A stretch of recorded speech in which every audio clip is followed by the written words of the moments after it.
All right, we are live. Welcome everybody to another Thursday evening or Thursday morning, depending on where you are coming to us in the world. But Carnivore Mastermind, we are excited to chat with you guys tonight about the topic of the week.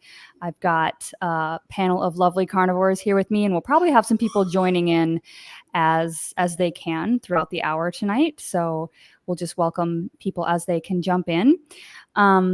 But I would love to hear your thoughts this week. We've got a lot of responses on the poll of the week. So I'll pop that up here really quick. And so I'm hoping we can discuss some of your comments here. And if anybody has questions for our panel, of course, you can drop those in at any time and we will be starring those as we go. And we have a little tyke in the background here. There's Larry. Okay. Hello. Hey, Larry. Hey, how's it going? So this week in the poll, I asked you about supplementation, and that's going to be the topic for tonight. So do you currently supplement, or have you taken any supplements while eating keto or carnivore outside of a basic electrolyte supplement? So probably most of us use electrolytes on a daily basis. So, we didn't count that specifically, but anything outside of that, maybe you did in the beginning, maybe you're doing it currently.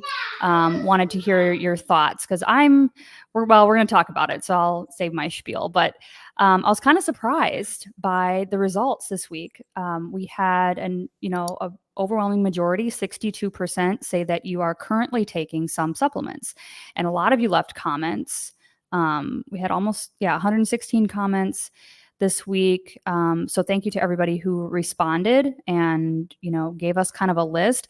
That was really helpful because it helped me to see some trends, what's really common that people seem to be taking. And then some of you have, lots of different things in here. And so a few of you left kind of like the reasons why you take them, which I thought was really interesting as well. I've been thinking a lot about this topic for probably the last month or so, even more in depth. So yeah, there's a bunch of stuff here to read through. So thanks everybody for participating this week. So really, it was 62% say you're currently doing it. And then 20% was the next highest saying, nope, you've never supplemented at all. So I honestly thought that would be higher because I feel like that's kind of what I hear a lot, that you just eat meat, drink water, and it's kind of, everything takes care of itself. So I was a little bit surprised. But anyway, 10% said you did some in the beginning, but you don't anymore, which is pretty interesting. And then 4% was, I'm thinking about taking some, but I'm not sure. And then 4% said other, and you left a comment. So that was really fun to read through all your input this week. So thanks everybody. And so that's going to kind of start us off here in our discussion on supplementation. So I'm sure, depending on where you are in your journey, we're all going to have different answers. And so I'm just going to kind of start going around the panel here, and we usually go clockwise. So we'll start with Anna and JT, if you guys are ready. So what's your, please introduce yourself and your channel, and then give us your thoughts about supplementation. What do you think about it in general, being on a carnivorous or, a very low carb diet, and what do you do personally with supplementation? My name is JT. I'm from the Poco Moonshine family. Okay. Supplements, I think they're fine if like magnesium, or if you're taking Element or something like that, but I really don't take any supplements. Like I used to take like a men's daily vitamin pill before carnivore. Since being on carnivore, I do not take that men's daily vitamin anymore. I think I get most of my electrolytes and everything I need either from the meat itself or the Redmond's real salt that I'm putting on the meat itself. So I don't do any supplements. My wife, she'll come on here after you guys go around. She's just on a phone call, but otherwise, she doesn't do any supplements either. I think she did a one of those one a day women's vitamin pills before carnivore too as well, but we don't do much of that on carnivore. That's just us though. Awesome. Yeah. So really not feeling the need other than you said you take electrolytes daily, or how often do you feel like you Oh, just need? through the Redmonds. Hi, Okay. Hi. There's another kiddo. Kimba. Cool. We're gonna listen. Okay. Hi. Hi. All right, we'll move over to Cami at Last Day of Normal. Hi, my name is Cami from Last Day of Normal, and I kind of struggle with my belief in vitamins because, you know, I've taken them for many years. I've been part of multi-level marketing companies selling vitamins that I thought was going to save the world. And then study after study after study comes out showing that they either don't do anything or they hurt people. And you know, I keep hearing that. Even now, I'm hearing things about vitamin D that you shouldn't supplement that, and it's just it's like painful to constantly have like, this is what's going to help me, this is going to save me, and then to find out that it's either not doing anything and you're wasting your money, or it's hurting you. So I am going very minimal right now and trying to trust the food. So I just do the Lugol's for iodine for my Hashimoto's, Selenium because you're supposed to do that with Lugol's, and then you chase that with salt, like a lot of salt. Not this much, that would be too much, but like a teaspoon a day in your water, and then like keto drops. But I am going to follow Nia's. I'm going to make my own. I have most of the ingredients, and then I will make my own electrolytes just because I hate spending money. I'm really cheap and I don't want to keep spending money without proof that it's doing anything, but I keep having hope that it will. But these are the few things that I take, especially after hearing so much about iodine and hoping that that's the thing that will save me. But mostly I'm trusting the meat. Like I'm putting my faith in the meat right now. That's my supplement story. Great. Yeah, I can identify with that a whole lot. And I feel like, well, I'll save my spiel because otherwise I go on. But I'm like ready to bounce right off of what you just said. But okay, let's go down to Christy next. Thanks. Hi, Cami. everyone. I'm Christy. Like she said, my channel is at Meeting Wellness. I'm a teacher from Southern California. And man, I thought my supplement list was minimal, but I guess not compared to these folks. I'll tell you what supplement I'm not taking. That's vitamin C, and I don't seem to have a problem with scurvy. So there's that. But so what I'm currently taking is based on the blood work that I had. It's been like 6 months now. So my vitamin D was like 1 point below the reference range. And even from what I've heard the doctors say, that reference range goes low. Like they don't want you even near the bottom. And mine was 1 point below. And so I've been taking some D3. We've had a rainy spring. I know, Southern California, it's been a rainy spring. But I'm looking forward to summer, and I'm hoping to get out, a lot more in the sun and make my own vitamin D. But I haven't had my bloods rechecked, so I don't know if it's helping, not helping. I don't know, and I'm not taking it with K2 yet because I didn't know about that when I first bought them. So when I'm like Cami, I don't want to spend money needlessly or what have you. So I'll add the K2 if needed, when that bottle runs out. I am also taking iodine. I am not a doctor nor an expert. Refer to Dr. David Brownstein or Dr. Elizabeth Bright. They have fantastic information. My thyroid numbers were a little wonky, and I have a couple thyroid symptoms like the ridges in the nails, which is like a symptom of hypothyroid. So I've been taking a couple drops of the Lugol's 2% iodine in I still do coffee, you guys.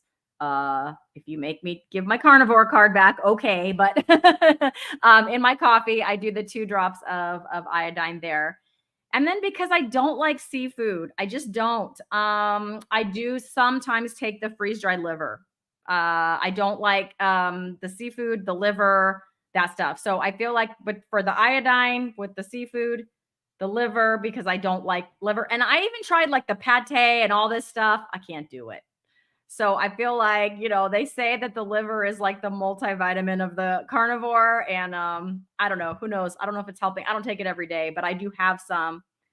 I do take it occasionally because I just can't put on my big girl pants and eat that liver. So so that's 3. I guess I take 3, which I think is more than Cammie and more than JT said.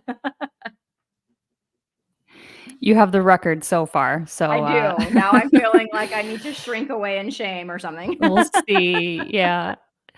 Okay, we'll go to Larry next, and then we'll go up to Anna because I see that you're here now. So awesome. So am I the standout when I say that I eat Fred Flintstone's gummy multivitamins every day, and I eat and I eat Tang. I drink a glass of Tang. No, I don't do any of that stuff. I mean, listen.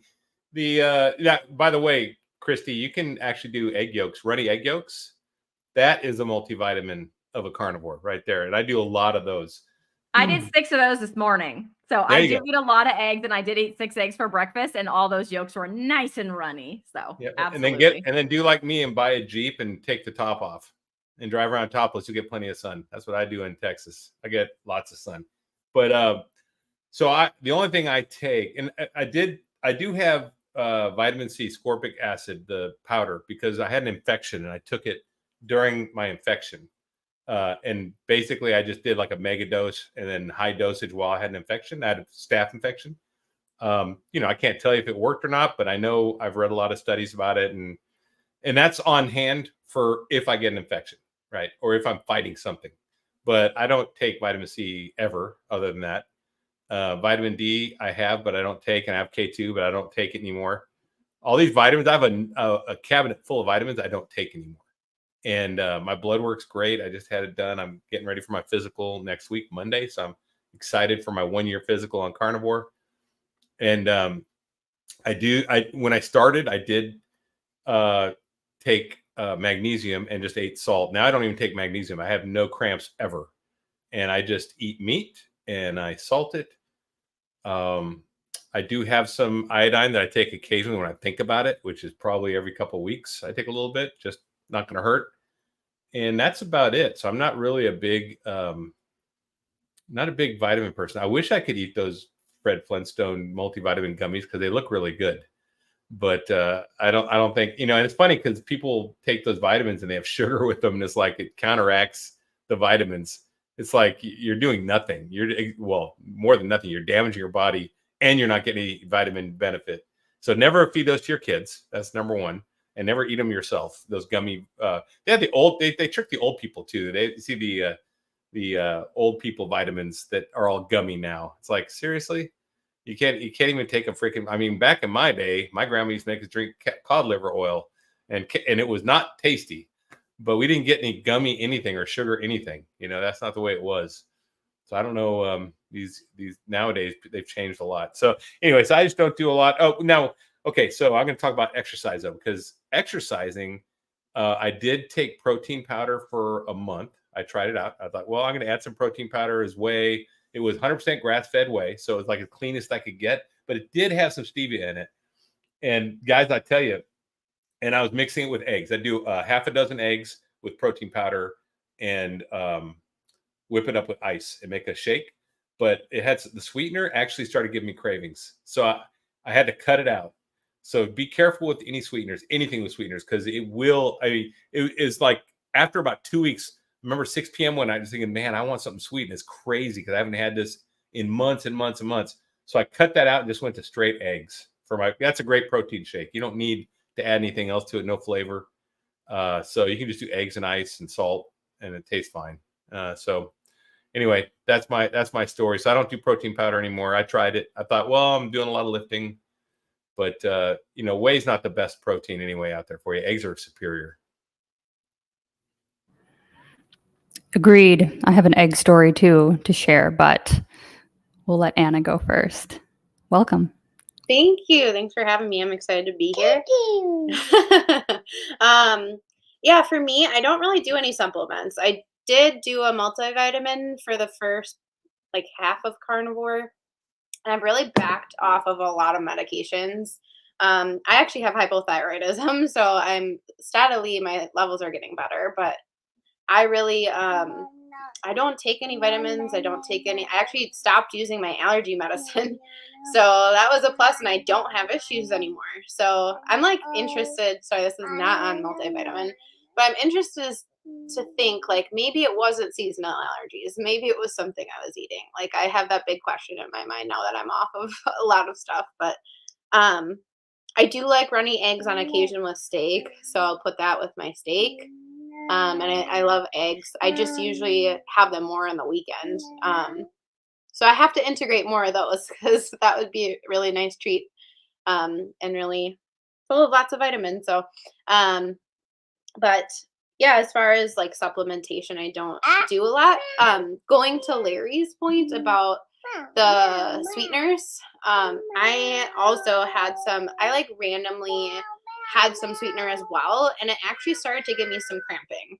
And I used to be a big drinker of Diet Coke before that. And so I never noticed it then. I did have a lot of irritability on and off throughout the day before carnivore. And so I'm wondering if a lot of the sweetener was an issue. I also saw something with Dr. Berry where he was talking about how sweeteners influence your body in the same way that sugar does. They're coming out with more research showing that. So yeah, I, gotta be careful, like you said. But I thought that was an interesting point that you brought up because I just watched that video from him. But yeah, I think that's all the supplement. I don't really supplement too much. Awesome. Thank you. Great. So yeah, a little bit of differences between, just depending on where we're coming from. And I think for me, my story is kind of complicated, right? I don't even know what I would have voted for. I mean, well, I would have voted for taking some currently, but I have a very mixed opinion about it, and I'm just kind of doing it only because I got to the point where I felt like I had to. And so I've been like, I'm in month 9, but I've still been having some things that I've been trying to troubleshoot, and energy was one of them. Sleep was one of them. And then just, I have some like autoimmune type stuff, like inflammation in my skin and things like that are still persisting. And so I've been like restricting my diet down to lion and then seeing how long I can do that. But the 2 times I've done that now, at week 3, it was almost the exact same number of days as when I did in January. I just start craving things, like craving other carnivore foods. The first time in January, it was seafood. Like I couldn't get seafood out of my mind. And I kind of pushed through that last, 7 days to get to 30 days. And then I ate seafood, but then that kind of like threw me off the road. I was like, oh, I'll add decaf back in. And I started adding cream and like too much at once. And so then that kind of threw me off. And then my macros were all weird. And so then I fixed those, I fixed my sleep. And then I was like, okay, I fixed my sleep. I'm high fat now. Maybe I can try lion again and, really get rid of some of this inflammation that's still happening. But then the same thing happened. So around week 3, 22 days, I was like, I couldn't stop looking at eggs, and I had never craved eggs this entire time. Eggs kind of grossed me out, to be honest. Like I cooked them for my daughter and my fiance every morning, and I never thought twice about eating them. But all of a sudden I was like, I need an egg like now. And so I waited like 2 days to make sure it was kind of like a genuine craving. And then I just started eating egg yolks. And so, because this whole time I was thinking about like, well, should I just add in like a B complex? Because I've been listening to a lot of stuff about oxalates. And some of us who are like kind of in my position, who are, 9 months in and still struggling with some things, like to me, that's an indicator that, there's a possible like chronic deficiency going on that might not be resolved, maybe in 2 or 3 years is kind of the opinion I've heard. It's like, yeah, if you just did carnivore for 2 or 3 years, you might eventually build back up, not putting in the junk, not putting in all the sugar that competes with some of the stuff like you guys were mentioning. But I thought, well, do I want to wait 2 to 3 years to feel good, or do I want to, maybe do a high dose B complex right now, or do some vitamin C, or do something like that, just to kind of, the argument I've heard is like, if you've been chronically deficient due to like leaky gut, autoimmune inflammation, perhaps like a chronic inflammatory response syndrome type of thing as a root cause, like maybe I've been chronically deficient in certain micronutrients or minerals for like decades, you know what I mean? Perhaps since childhood. And so what happens is there's certain, biochemical pathways that just get down regulated over time because they're just like, we're not getting what we need. And, and this happens in the mitochondria too, where it's just like your mitochondria just start to, I don't know if shutdown's the right word, but it's like, it just becomes down regulated, for your energy production, because you're just not getting what you need in the right amounts. And so there's an argument for potentially like, taking a supplement, or in some cases like high dosing, or mega dosing a B complex or something like that, just to like wake up these systems that have been kind of dormant for so long. And some people see benefit from doing that, and they're usually like, the pretty sick ones, like, I don't know if I'm pretty sick, but I'm sick enough to feel like, I'm not kind of the average. And so that's what I've been wrestling with. And so I've been taking a vitamin D K2 supplement, just because that's the one I had like 8 bottles stocked up since 2020 or whatever. I bought a bunch of it. So we've just been like working through that, which I think is fine. I've been taking 10,000 IUs a day since January, and then I was taking it on and off before January. And then I started iodine back in November, 2 drops of 2% a day. And now I've been up to 5 drops for about 6 weeks or so. And I just recently upped it to 7 drops, just to see, like, if I start getting weird, itchy throat, or feeling like, the fatigue, because like hyper and hypo can almost have similar symptoms, and the thyroid and stuff. So anyway, I'm kind of experimenting with stuff like that right now.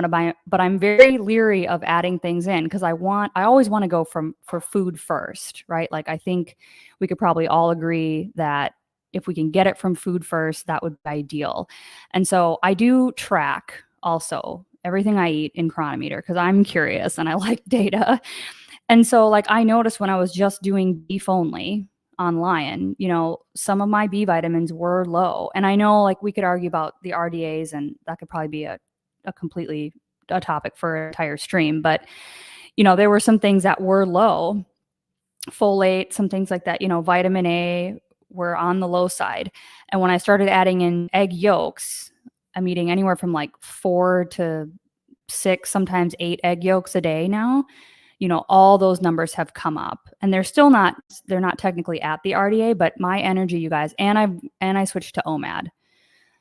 So, all these things play a role in how your body's absorbing stuff, how you're able to metabolize things. Like, so there's so many factors that play into this, but I like to track just because I kind of like to know what ballpark I'm playing in. And so I could probably go on for 30 more minutes, but that's kind of my spiel. So I think, and to kind of summarize it, it's like everything else, right? It's like, if you're feeling great just on carnivore foods, or the foods that are in your diet, and, maybe you've had some labs and they're fine, like, then you're probably fine, but I think there's a time and a place for supplementation if you're still struggling with some things.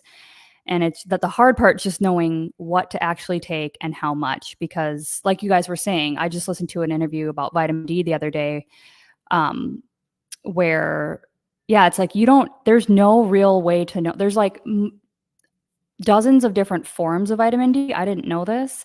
And so it's not just like the 125 OH and the 25 OH that they test, like one's a storage form and one's the active form.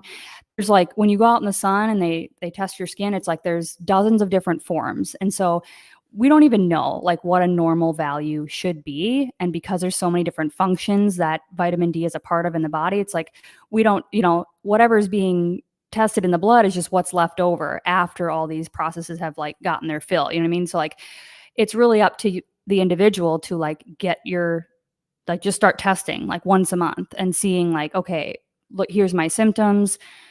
here's how much vitamin D I'm taking, here's what my levels are, and then watch those trends over time and see, like, am I taking too much or am I not taking enough, or is being out in the sun more helping, or is this supplement not the right supplement? So like there's so much N=1 to all this. And so I will get off my soapbox here and let y'all talk. But that, I mean, this is all the stuff that I think about constantly all day. I'm like, okay, what should I take and why? I don't want to just like throw things in and not really be sure, you know? So, but I'm definitely trying to do food first. So go ahead. I think Dr. Chafee says that any diet you have to supplement is an inferior or the wrong diet, right? So, but that being said, so we've been eating such a bad diet for so long, all of us here, that we've got these seed oils in our system, which have a 680-day half-life approximately. So we're not getting rid of them in 1 year. That's in 9 months. That's not going to happen. And one of the problems is we go out in the sun and our body's supposed to make vitamin D when you get sunlight on non-coated skin, you know, as long as you're not putting the SPF on. But I know the mitochondria have to be operating properly. And I know the seed oils interfere with that, which is why we get burns, right? So I think a lot of this is, it's going to take time, and you don't expect a 1 year change. I think my body will regulate back to probably what it was back in the 70s when I was a kid, when we didn't eat very many seed oils. And I used to run around the sun, and we didn't have SPF at all. We had suntan oil, believe it or not. We used baby oil to get more sun, right? Some of us know this. We didn't have SPF back then. That's what we did. And because we're eating the good food, you know, I rarely ever got a sunburn. I don't remember being a kid having a sunburn even once, I don't think. And I think our body will generate the proper, once we clean it. It's going to take a long time, though. It's going to take a long time to get these seed oils out, to get our mitochondria back 100% throughout your cells operating. And I think you just got to be patient. And, I don't think monitoring it's bad. And maybe taking, like I do take vitamin C, like I said, when I'm sick, or also take quercetin and zinc, which is an ionophore to help with viruses. And I'll take vitamin D if I'm sick. But if I'm not sick, I'm just trying to rely on my body. And I do just try to get a lot of sun. I take my walks in the morning, no sunglasses. When I go in the backyard, I'm working, I take my shirt off. I don't want to do it out front because all the women might get the cat calls coming and stuff. So I'll just do it by myself in the backyard. But I do get some sun, and I like getting some sun when I'm working. I'll be out, digging ditches or doing work in the backyard, just in shorts and soaking up that sun. And I tell you, I feel great. So, I'll find out my vitamin D numbers on my, and I'll report back on my at Monday when I have my 1 year checkup, which is gonna be great. So, but anyway, so I really think our body will self-correct, and the diet will alone do it. But maybe it's not now, Nia, because we've poisoned it so long, and this poison is still in our system, and it's gonna take a while. I just think it's gonna take a while to get out. Kind of piggybacking off of this, like, I know you mentioned Dr. Chafee, and there's a question in the comments that says, how does a blood test prove your deficiency? And I feel like it's a tricky question because, like Dr. Chafee says, there is, each lab has its own range too. Mhm. And it's for sick people. A lot of people are sick or have their own issues. So how do you know? And that's a really good question. Like, I don't know. I don't know the good answer for that because there's not really a standard that's universal. So I think it's really tricky just because we're measuring people who are not in their best form, best body. Yeah, too bad we don't have like RDAs for carnivores on the side, like set on the side. Maybe we go to the Maasai and take their blood and see what it looks like, because that tribe is carnivore, right? And see, hey, what do these people look like after doing this and not eating seed oils? Couldn't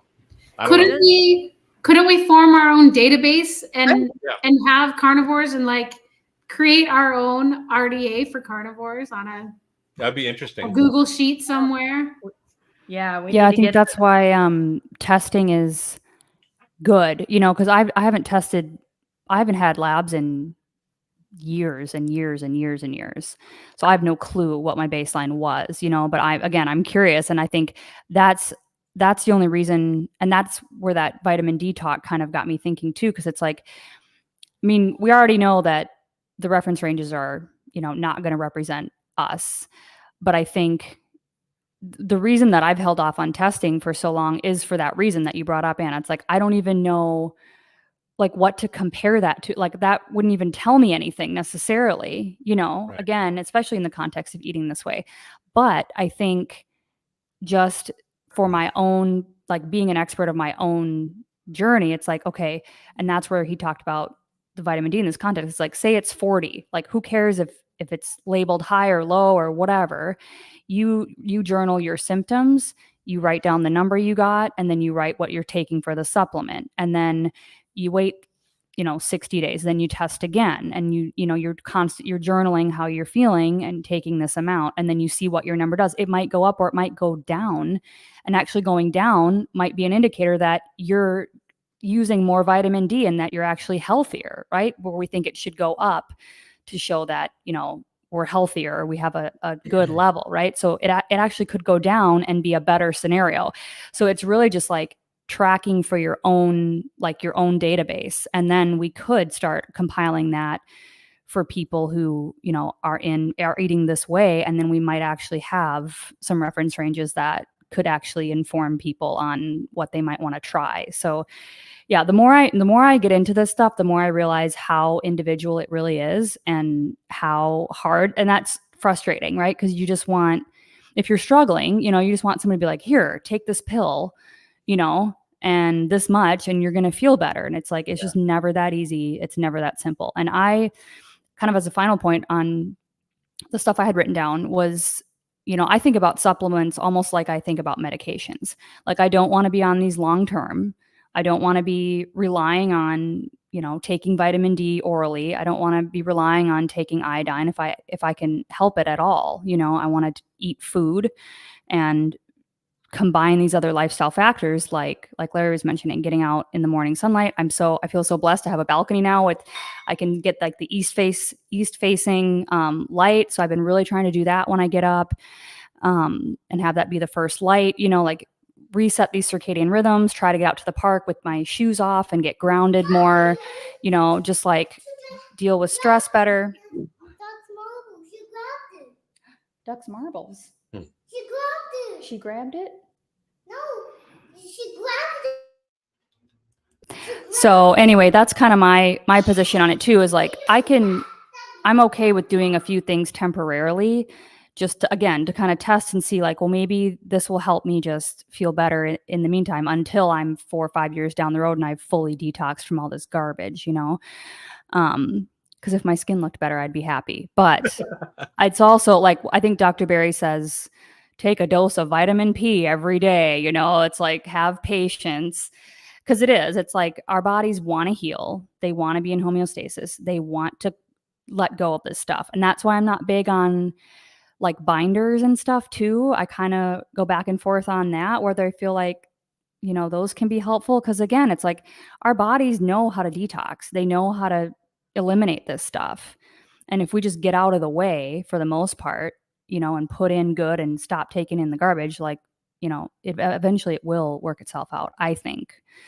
But I know from comments I get and people who are really, really sick that it's not always just that simple either. And some people do need the support while they're healing. So, I've opened up my mind to it more. I used to be like completely anti-supplement, but now I'm like, okay, I see the purpose. Just like taking a medication might be helpful in acute cases for some people, but the idea is you don't want to be chronically reliant on this stuff. You don't want to be dependent on it, to get what you need anyway on a daily basis. So anyone else have thoughts? Go ahead. Yeah, I just wanted to reiterate the whole N=1 thing, because I've heard N=1, right? N=1, N=1. But recently have just kind of internalized it. I'm just seeing that more and more. And so I totally agree with what you're saying in that sense, Nia. Like the reason I'm taking the 3 things that I'm taking is because I had some data points to tell me that maybe I needed to do that, as well as, the way that I feel. I'm curious if any of you that are taking iodine have noticed a difference, because I've taken it. I have not missed a day since end of October of last year, or early November. And I have not noticed a difference. At one point, I even upped because I do 2 drops because that's kind of the baseline. Everybody says, 2 drops.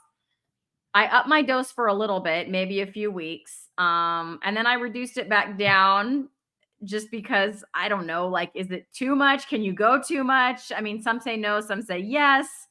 I think I need it, but yet again, I'm not like I said, I have the brittle nails with the ridges and stuff like that. And my thyroid numbers were a little wonky in my blood work. For a while there, my hair was falling out pretty good. It's back now though. That's gotten better. But I don't know that I feel like my nails are the same. Like nothing's happening is what I'm trying to say. And so I'm just wondering if anyone can tell me, like, have you noticed a difference from taking the iodine? So I was taking 5 drops a day for months and didn't really notice. And then I watched an interview with, I think, Dr. Brownstein, and he was saying that he thinks thyroid people should be on 50 milligrams a day, 50 something. And so I found a chart for a 2% Lugol's, and that's 20 drops. What he said was 20 drops. So I do 25 because I have Hashimoto's. And so I need even more than that. So I do 25 a day, and my hair is not falling out anymore, not in like handfuls a day. And that's the big thing. Like, it just feels like everything else takes so much time. It's really hard to tell until months, but I am finally losing weight again. And I'm also doing Lion. I started those around the same time. So again, it's hard to tell exactly which thing is causing which. Lion does help me a lot, but I'm taking a lot of iodine. So I'm sure that's part of it. Isn't Dr. Bright a big advocate of that too? Yeah, I don't know if she recommends that high of a dose, but for female hormones especially, I mean, yeah. I mean, yeah. I've only taken a couple drops a day when I do it, and I didn't notice any difference. So I can definitely feel it. Like, you may hear me sniffing all the time. My nose runs constantly, and I think it's partly because of the iodine. But that's why I do the salt flush, because when you take that much iodine, it is binding with every bit of bromine and fluoride in your body and getting that out. And so the salt, you do the salt water to flush everything out, to get all that toxins out. So I know people, like online, people are like, oh, I took 3 drops and I have a headache. And I'm like, dude, yeah, I don't know about taking that. 25 drops, but I'm doing this salt flush and I don't have any symptoms of that at all. Like, so you mentioned salt, so I'm going to mention salt. I've noticed a trend in carnivores stopping their intake of salt and just going meat, no salt. Has anyone else noticed that? And I've seen that, but I'm not going to try it because I didn't take my iodine one day, and I woke up and they didn't take my salt or iodine that day, and I woke up with a mega headache in the middle of the night. And I think it was because I didn't get the salt that my body was needing and was used to. Why would you cut salt out? I don't get it. I mean, I'm not sure why they're doing it, but I've seen several carnivores with channels talking about, I'm just going meat now, like no salt, salt free. I'm not sure. I didn't, because I'm not going to go salt free anytime soon that I know of. And so I didn't look into maybe why they were doing that, but I've seen a few now. If you look anthropologically at the natives, at the ancestral diet eaters, they drank the blood too, which has lots of salt in it. Lots of, so I mean, we don't do that. When we're getting meat, it is lacking that if I did a kill in the wild and ate it, it would have a lot more blood in it. And we would eat a piece of meat that has blood. Even if we cooked it, you'd get that salt. So I don't think that's a good idea, because we're eating meat that's not a natural kill, right? We're eating meat that's been processed literally by a butcher, where they drain the blood, they hang it, and then they butcher it. So it's not a normal kill. So I add salt. I mean, Dr. Chafee, someone says he doesn't add salt, but he does salt all his meat. I've seen him. He salts his meat in the fridge and does a dry brine. He does a brine, which is the salt. So I think he maybe doesn't add salt as he eats, but he salts it in his prep. Yeah, I do so much salt. It's ridiculous. It's like, it takes a lot for me to be like, this is too salty. I did it the other day though. I was like, wow, I finally like salted myself out of eating this. So Um, Yeah. you said that because I had that experience the other day too. Yeah, I was like, wow, I put a lot of salt Yeah. on this. I know. I put salt and then I add salt again. Like, listen, I put salt on my Yeah, meat. when it's cook cooking, it, and then I like put right, more on. and then I bring it to the table. I start eating. It's like, I need more salt. That's not enough. And I Yeah. J.P. and I Same, are the same same. way. Well, there again, it might. Oh, go ahead. Sorry, if we like cook a steak, we salt it before and then after too. It just tastes better. What were you gonna say? Oh, just that I could see that being like anything else. It's like maybe, we've been deficient for a long time and the body's like, woo, like you're giving me the salt, and it may, our taste for it may lessen over time. And I think that's what the Bella Steak and Butter gal said about hers.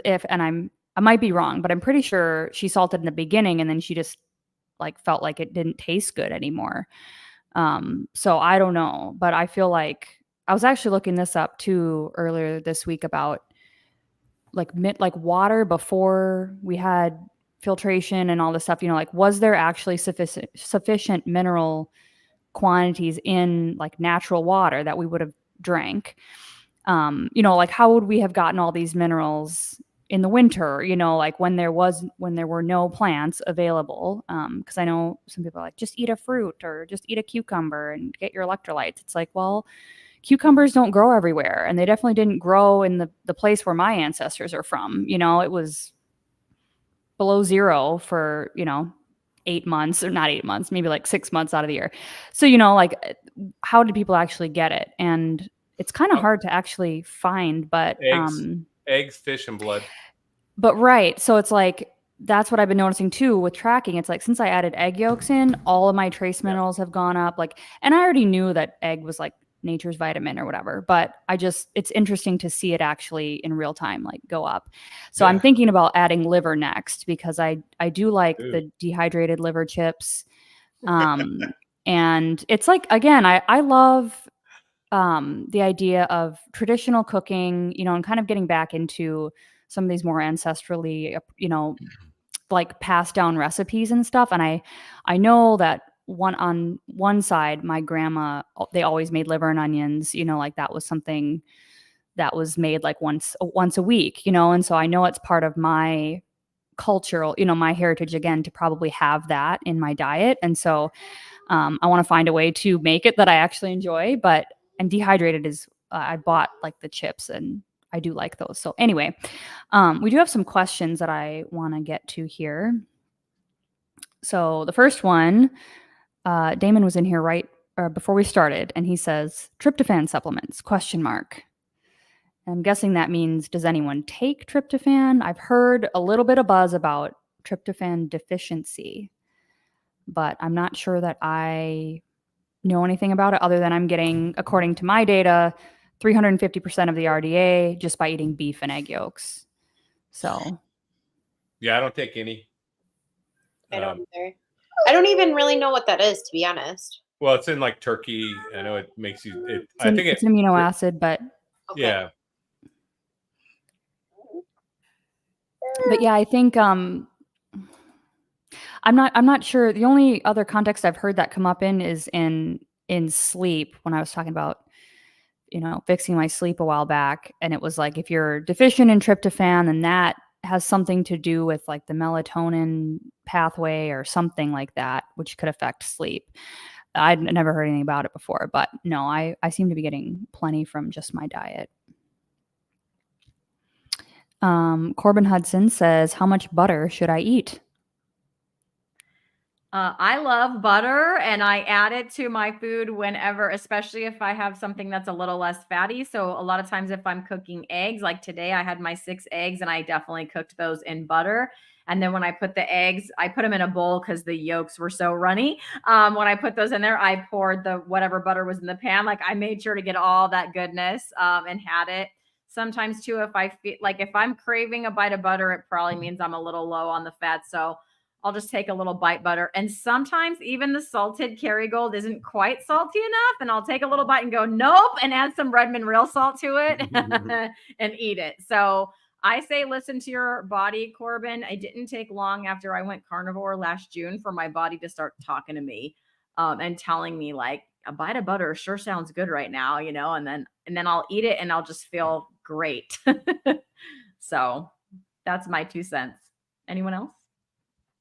Yeah, I would agree with that. Follow what your body says. And sometimes if you're having too much fat, you can tell when you're in the bathroom. So Yep. that's a good sign to kind of tone it back. But I had that craving for butter once so far. So I mean, I obviously love it on my steak, but my body suddenly craved it one day and I was like, oh. So yeah, I think just listen to your body, see what it says, and go from there. So just a tryptophan thing. Do you want to bounce back to that? The person's average person supposed to have 820 milligrams of that. One egg has 83 milligrams, and 3 ounces of beef has 229 milligrams. So if you eat 6 ounces of beef and like 6 eggs, you're set for the day. Just to let you know. As far as butter, yeah, I love butter. I eat a lot of it. I put it on everything I eat because I'm on a high fat diet, not a protein diet. This is a high fat diet, 0 carb, high fat diet, and I mean, I work out like a fiend and I love it. And butter is my fuel. Butter's my rocket fuel. Yeah, I'm about to add butter back in. I've added egg yolks. So good. And then I added bacon because I was like, the bacon, like I feel like maybe something's actually finally changing for me because I'm like getting real good cravings, and I feel like that's a healthy sign, but I'm also fasting and I can fast now. Like I haven't even eaten today. I'm on I got to my OMAD time and I was like, I'm not even hungry. And I had so much to do. And so I was like, let me just keep going. And I just forgot, So I'm on like 27 hours or something like that. And I'm like, I feel fine. I'm about to test my ketones and see, maybe I'll get a dopamine hit off of seeing how high my ketones are right now. But yeah, just to touch on that too, like the tryptophan thing, I'm getting 118% of the RDA, which is what you mentioned, just from brisket, just from beef, so like even on the lion diet, you get plenty of that. So without the eggs, but then the eggs was number 2. Okay. Ellie's question. She says, hello, mastermind friends. I miss you. We miss you too. Yeah. Get yourself on here next week. She says, I finally bought iodine. Please tell me how to slowly introduce it to myself. I'd love to know the dosage. I got the 2%. Yeah, I'm taking 2%. I started with 2 drops and did that for like several months just to see. And then I've slowly increased it since then. I'm at 7 drops now, but that took me like 6 months. Did you ever have bad results from taking iodine, like as you were going up? Because I don't know what that would feel like. What is a bad result from taking iodine? The only thing I've heard is Dr. Berry say that if you are taking too much, you'll start to notice like scratching or tingling like in your throat area. And that could be a sign you're taking too much. And then I've heard people say that, it can actually tilt you in the hyper direction. And those symptoms are almost, again, I'm not a doctor. This is just what I've heard people say. Those symptoms almost mimic the hypothyroidism. So you might get more fatigue. You might be feeling like kind of that brain fog, just sluggishness. And I was feeling like that hardcore, you guys, like hardcore tired still, dwindling down the caffeine. Like that took me a long time to adjust, like months to adjust to the low caffeine. And so I was trying to take the iodine as like, maybe that's going to help me transition through that so I can like still do the laundry and like function, and not fall asleep while I'm watching my child type of thing. Cause that's kind of where I was at. And so, I've noticed a benefit, but I did it really slow and I didn't want to just like dump, 10 drops or something trying to fix myself overnight. It's like just do 2 for a few months and get off the caffeine, and then up to 5. And then I've been hearing like, 7 to 8 is a good number. So I'm like, okay, let me try 7 for a week and see, and maybe I'll go back down or maybe I'll stay there depending. But I'm just watching very closely for symptoms of, kind of what I came from, but I'm feeling freaking amazing now on OMAD and, now adding some of these more mineral rich carnivore foods back in. So, Ellie, so from what I've heard, if you take iodine, you're supposed to take other things with it. Selenium being one of them. And I think that there are some others, but that's just where the one I'm taking now. Because as your body processes the iodine, it uses up the selenium in your body. So you need to take selenium with it. And like Nia did, I would just introduce it slowly. I would not go immediately to 25 drops like I'm doing. I'm not always bright about stuff like that. But then do put a little bit of salt in your water to drink that down, to flush out whatever comes through the iodine, whatever the iodine pulls out. So that's what I would suggest. Cool. Anyone else on this question? Nope. Okay. Where am I? Mary says, trying hard to be a good carnivore, at the same working on kicking my AUD, still having some beers. Low in B vitamins, and I'm not sure what all, because 60 years on SAD diet, any vitamin info or amino acids. I mean, I would say kind of maybe go back to the beginning of this and kind of, watch it all through again, because I think if I had to summarize my thoughts on that, it'd be similar to like what I'm going through right now. It's like I used to drink a lot. I've had leaky gut probably my whole life, just chronically deficient, abuse my body with alcohol, all that kind of stuff. So it's just going to take time to heal. And I think it's perfectly acceptable to help support your body through that process with a temporary mindset, So if you feel like, or if you're working with somebody, a coach or a doctor or somebody who, can advise you and help you check, again, we talked about labs and how it's sometimes difficult to know exactly if you're deficient really or not. But, I would consider supplementing something. But like we've all kind of explained here in our own ways, like you can get all of this stuff from the carnivore diet, right? You can get all of this stuff from meat and eggs and, maybe some dairy if you tolerate it, bacon if you tolerate that. Bacon has a lot of B vitamins. I noticed from tracking that when I added bacon in, that's when my B vitamins, and egg yolks, my B5 went up significantly, folate went up, vitamin A, vitamin E. So like, having those things, just beef, egg yolks, and bacon has like doubled or tripled some of my intake of these minerals and stuff. So again, I'm feeling great, and I'm probably talking way more than I should tonight because I'm just like, woo, so there's hope, what I mean? Like you can get through this. But I would take things slow and be very, intentional about what you do add in and take a food first approach. Ultimately, that'd be my advice. Yeah, I agree. And if you're going to add anything in, kind of do it one thing at a time. Because if you add more than one thing, then you added a bunch of stuff and you don't even know if anything helped you, what that thing was. So that would be my advice. It's just what's your worst symptom that you think you might need a supplement for, which supplement might help with that, go with that, and then just do that for a while and track it. Like Nia was suggesting earlier, write it down, see how the symptoms go. Yeah. But if you add more than one thing, you won't really know what's helping you and what is or isn't doing something.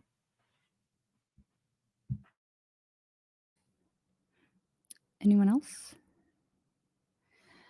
I did want to mention for alcohol specifically, I quit drinking the first day I'd been carnivore like a month and then I fell off the wagon and then I did it another month. And then, so in last July is when I'm like, okay, we're not starting over again. Even if I screw up, it's like, we're doing this. And that's when I quit drinking. And so, I mean, I can tell you that just having a few months under my belt, even though I wasn't perfect for like that first half of last year, really helped me kick the alcohol cravings. And they do go away. Like they definitely do go away. It just like sugar cravings do, like anything else. So, if you can switch to NA beer or switch to club soda or find some other drink to replace that, that's what I did. I mean, I didn't drink NA beer, but I was like a liquor drinker. And so I just switched to, club soda, and I'd put it in I like my little rocks glass, and I just put it in the same glass at night and drink club soda, and it's like the placebo thing. You almost feel like, you're still getting that same, like, sit on the couch with my glass and you hear the ice, you know what I mean? So it's like all those same triggers that would say, okay, we're relaxing now, but without the alcohol, and it sucks at first, but you can retrain your brain to not crave that anymore. And carnivore is amazing for alcohol use, I think, because you just don't crave that sugar anymore. So good luck to you. Let us know how you do. Okay, Ellie has one more question. I've always heard that supplements are just expensive pee. What supplements do you think everyone needs as they detox from a standard American diet? So Anybody? I don't think that everyone needs any one supplement. Like I said, I've really embraced the whole N=1. I think it really depends on your personal symptoms or things that you might be going through. I think some people do fine with none.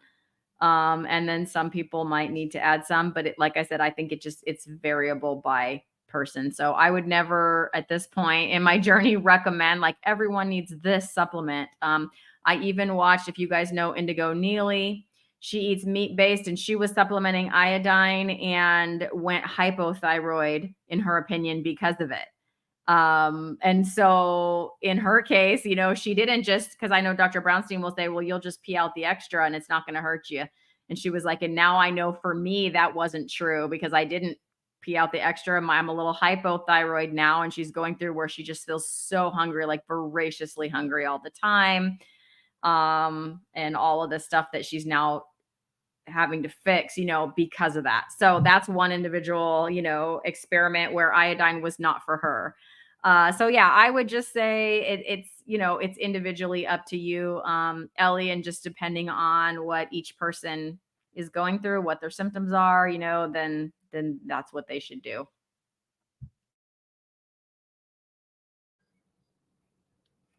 Agreed. And I think, yeah, again, it's unless you're able to test your urine and see, like, am I just urinating all this out? Or, again, like if you you can go by your feeling, how you're feeling and stuff, but sometimes it's still hard to know, like, kind of like Cam, I think you're asking or someone was asking about the iodine, like, or Christy, have you noticed any benefits? And like, I think so too. I'm like, well, I feel better, but I don't know for sure if it's the iodine or if it's, that I'm fasting, or if it's like I'm just finally getting the nutrition and it's absorbing, or like, I don't know, it could be anything. So it's really hard to know sometimes if things are working. And the placebo effect is like what, 20 to 30% regardless. So we don't know.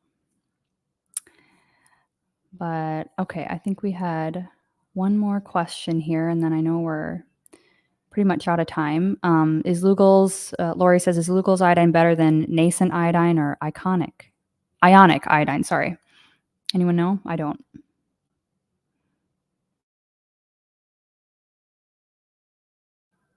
No, I don't even think I've heard of ionic iodine.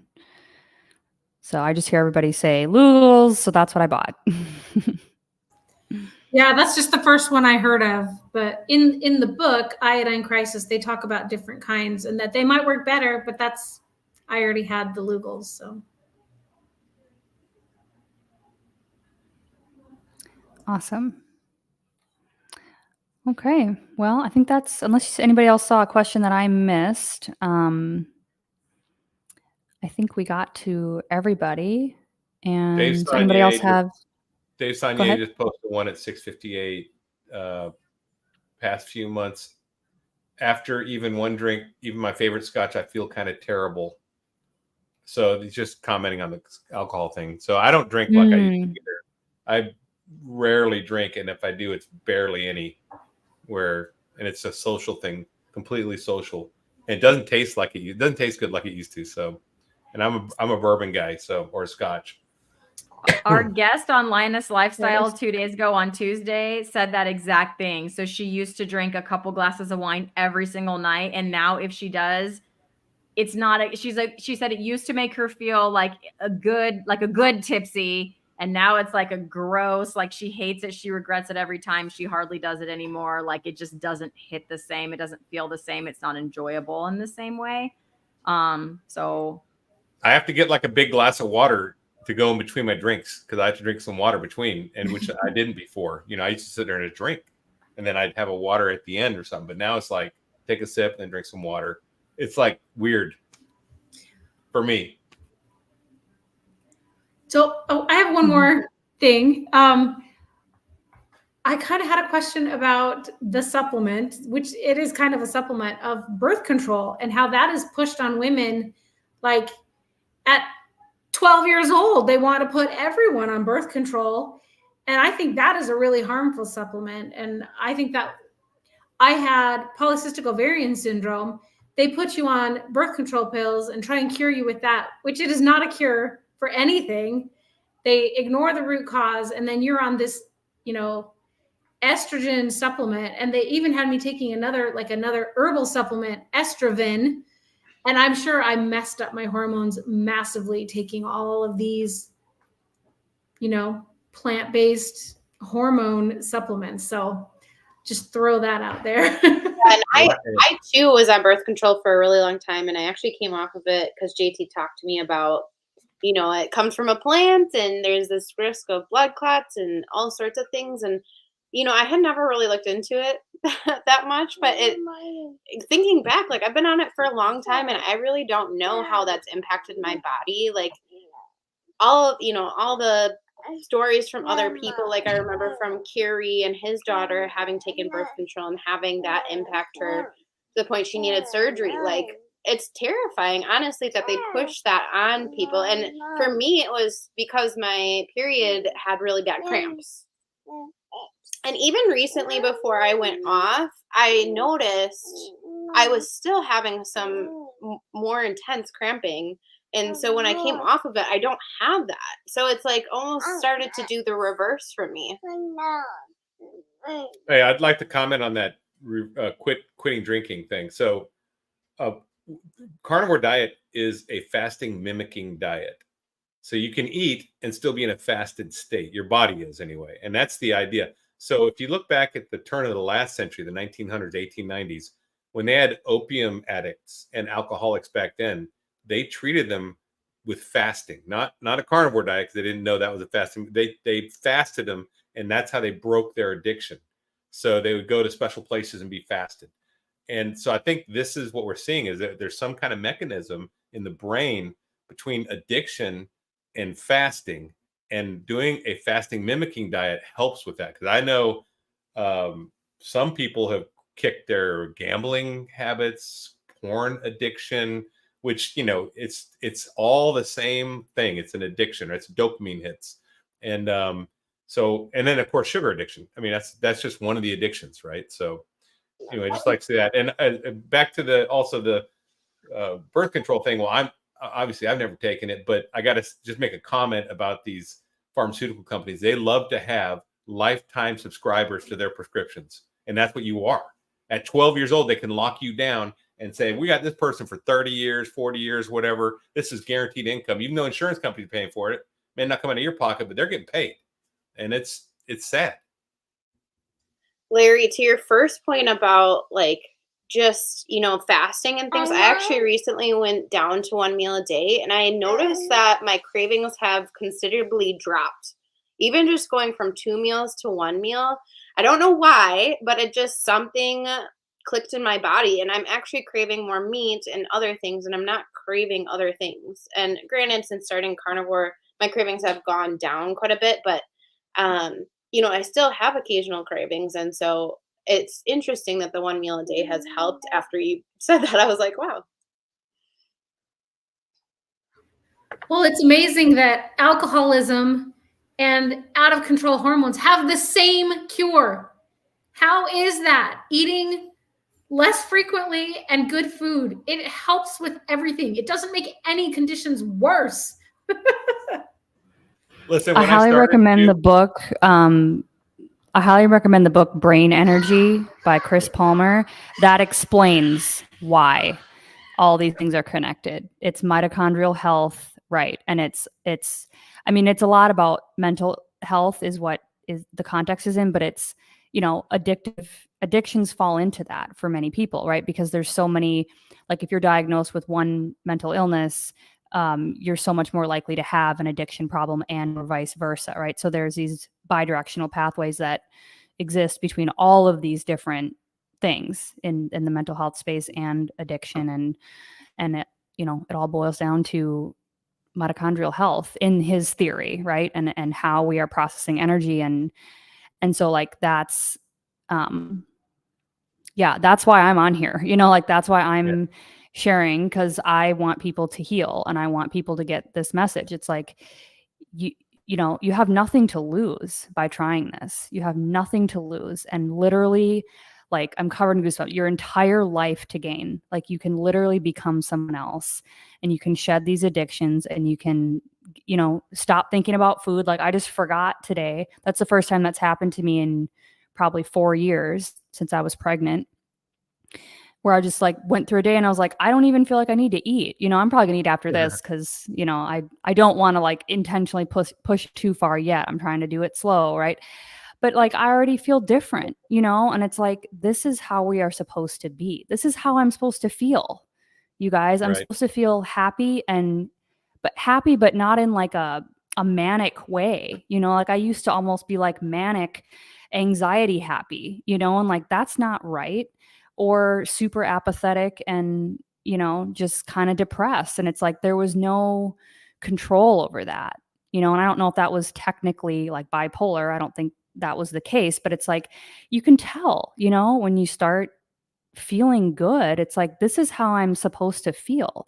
And this is how you can do it. This is how you can access that. And so, yeah, I think I appreciate all of you, because I think we're all super passionate about it, and like spreading this message is going to change the world. It's going to change people's lives. And the more of us change and become who we are, the better this planet is going to be, and we can get through all this craziness and, come together and, work together again. And so on all kinds of stuff. So I could probably go on, but does anybody have any final thoughts before we wrap up for tonight? I just like to say that when I started carnivore, I didn't want to quit alcohol. I had no interest. So if you're brand new and you're like, well, I don't want to quit alcohol. Well, don't worry. That's not even one of my goals. I liked drinking every night, and I did my first month of carnivore. I continued to drink. It's just something that fell away, and it doesn't have to be your goal. You don't have to be afraid of it. If you love alcohol, stick to it, whatever, that's fine. Whatever your vices are. But I'm just telling you, your mind changes, everything changes, your identity changes, and it'll probably drop away. But don't feel bad. Don't go into it thinking, oh, I don't want to do carnivore because I don't want to quit drinking. Right? That's not a good excuse. Right. I didn't even set out to quit drinking. I just said I'm going to go from July to New Year's, and then I'm going to allow like champagne on New Year's or whatever. But when I got there, I didn't even want the champagne, and I couldn't believe it. Like, I couldn't believe it. I was like, yeah, I could take it or leave it, and I was just home alone and I had no reason to drink at all. And so I just didn't, and it was like, that's never happened before, and it's just been easier and easier to like be out and like not drink. Like, I've told everybody I've had a glass of wine on Valentine's Day or like a half a glass or something, but like I didn't go and have a binge after that. You know what I mean? So it's like, it's a different way of looking at it. I've been doing hypnosis. I've been doing like, learning how to relax in ways that are not dependent on, alcohol, essentially. And so, sorry, we're running. I just feel like I'm blabbering on you guys today. But anybody have book recommendations? Then we're going to sign off for tonight. Oh, I just second that Brain Energy one. That's a great book. I really enjoyed that one, and it does talk. It's pretty scientific and advanced and everything, but it does kind of explain what the mitochondria, how it affects your brain, and being on seed oils, not only carbohydrates, but being on seed oils, you have damaged mitochondria. So I think this is part of clearing out too. That I think we have a long road ahead of us when we quit seed oils to get back to normal, and I'm looking forward to getting there. I would just say anything by Dr. Brownstein in regards to iodine in particular. And just, but my library doesn't carry any of his books. Also, my library does not have any carnivore, no Dr. Berry, no Sean Baker, no carnivore books. My library has an agenda. Okay, Cami. Well, now I'm going to have to check my library because I Censorship. know my library you can also borrow from like the whole county. I'm going to go look. You can't even from other places in your county, your whole It's county. for the whole, like Columbus. Like we have a massive Wow. library system, and they don't even have those titles in there at all. I'm going to go I feel look. like, I'm I gonna feel look like it's after just this. another way like that society hasn't, caught up with all of the research, all of the experiences that we have, and it's just, and maybe that's purposeful. You don't know, but there's definitely room to grow with that, get more books out there. It's unfortunate that they don't have it though. They have a lot of vegan books though. Oh, of course. Lots of those. Of course.